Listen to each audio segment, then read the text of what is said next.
পক্ষ থেকে এখন যে কাজটা খুব গুরুত্বপূর্ণভাবে করতে পারে, একটা হচ্ছে ডিপ্লোম্যাটিক কাজটা, ডিপ্লোম্যাটিক প্রেশার। ডক্টর ইউনূস বাংলাদেশের একজন অবিসংবাদিত নেতা হিসেবে ধীরে ধীরে আবির্ভূত হচ্ছেন। তিনি যদি তার প্রভাবকে ব্যবহার করে, আন্তর্জাতিক প্রভাবকে ব্যবহার করে ডিপ্লোম্যাটিক্যালি অন্যান্য মুসলিম বিশ্বকে সাথে নিয়ে একটি, আমরা বলি এটাকে অয়েল ডিপ্লোমেসি বা পেট্রোলিয়াম ডিপ্লোমেসিটা করতে পারেন, এক নম্বর। দুই নম্বর হলো আমরা চিকিৎসকরা এবং আজকে এখানে নার্সরা, স্বাস্থ্যকর্মীরা একটা জিনিস স্পষ্টভাবে বলে দিচ্ছি, আমরা গাজার আহত যারা আছেন তাদেরকে চিকিৎসা দিতে বদ্ধপরিকর। এটা যদি অন্তত ব্যবস্থা করা যায়, এটাই। আর সবাই যেটা করতে পারি, হিন্দু মুসলিম সবাই, খ্রিস্টান সবাই মিলে প্রার্থনা করা, যে যার অবস্থান থেকে প্রার্থনা করা গাজাবাসীর জন্য। ধন্যবাদ।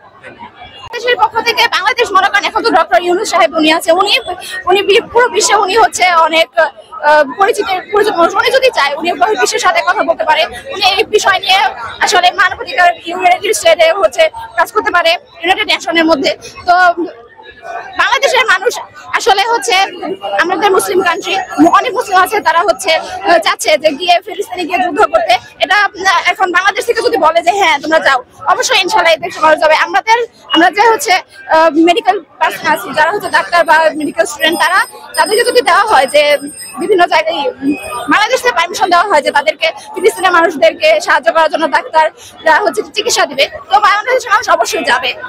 কিন্তু হচ্ছে ওইখানে তো মনে করেন যে এখন যে অবস্থা, আমরা তো কালকে বা কিছুদিন আগে দেখছি যে ডক্টর যারা হচ্ছে চিকিৎসা দেওয়ার জন্য গিয়েছে তারাও হচ্ছে তাদের উপর অ্যাটাক করা হয়েছে, তারাও মারা গিয়েছে। তো এক্ষেত্রে এই সময় আসলে ফিলিস্তিনে সবকিছুর পাশাপাশি ডাক্তারদেরও অনেক গুরুত্ব আছে, প্রয়োজনীয়তা আছে। তো তারা যদি চায়, বাংলাদেশের সরকার যদি চায়, বাংলাদেশের ডাক্তাররা ইনশাআল্লাহ যাবে, গিয়ে তাদের সেবা করবে।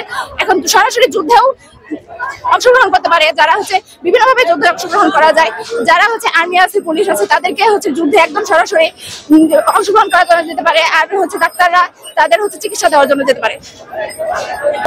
বাংলাদেশের পক্ষ থেকে আমি মনে করি প্রথমত আপনারা দেখবেন গাজাতে সব থেকে বেশি এখন মানুষ ট্রিটমেন্ট পাচ্ছে না, মানুষ অ্যানেস্থেশিয়া নেই, বিভিন্ন যে ইকুইপমেন্টস দরকার মেডিকেল ট্রিটমেন্টের জন্য ওগুলো কিছুই নেই।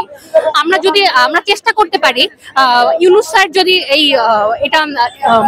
যদি মানে এই প্রচেষ্টা করেন যে আমাদের বাংলাদেশ থেকে একটা মেডিকেল টিম পাঠানোর, অথবা আমাদের বাংলাদেশের মানুষের কাছ থেকে ত্রাণ পাঠানোর। ওইখানে আপনারা দেখবেন যে বেশিরভাগ শিশুরা মারা যাচ্ছে অক্সিজেনের অভাবে, অনেক পরিবার খাবার পাচ্ছে না, মানে খুবই কষ্টে মারা যাচ্ছে। যত না বেশি মারা যাচ্ছে ইসরায়েলি হামলায়, তার থেকে বেশি মানসিক ভাবে, মানে তারা তাদেরকে বর্বর ভাবে হামলা করবে। অবস্থাটা এমন যে আমরা তোমাদেরকে ভাতেও মারবো, সব দিক থেকেই মারবো।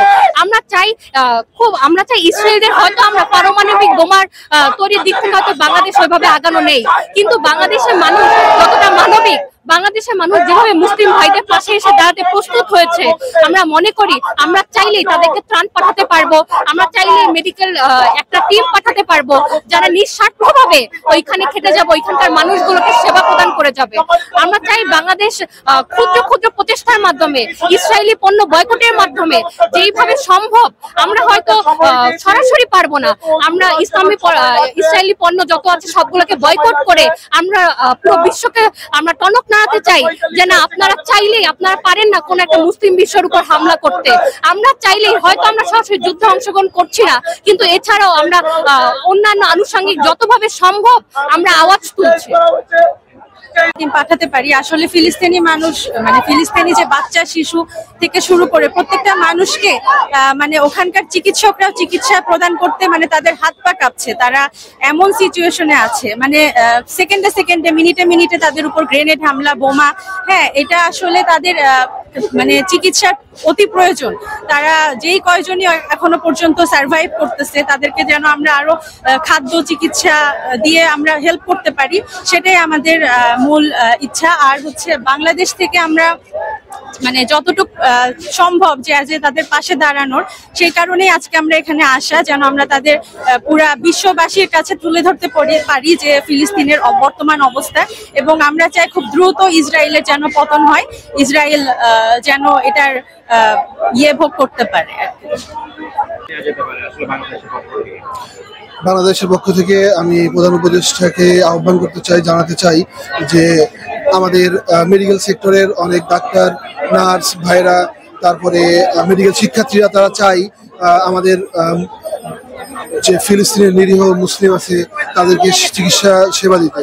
তো যদি আমাদেরকে এই ব্যবস্থা করে দেওয়া হতো, তো আমরা মনে করি আমাদের তরুণ প্রজন্ম তাদেরকে সেবা দিতে সেবা দিতে উদ্বুদ্ধ আছে এবং যাবো ইনশাআল্লাহ, আমাদেরকে এই ব্যবস্থা করে দেওয়া হোক।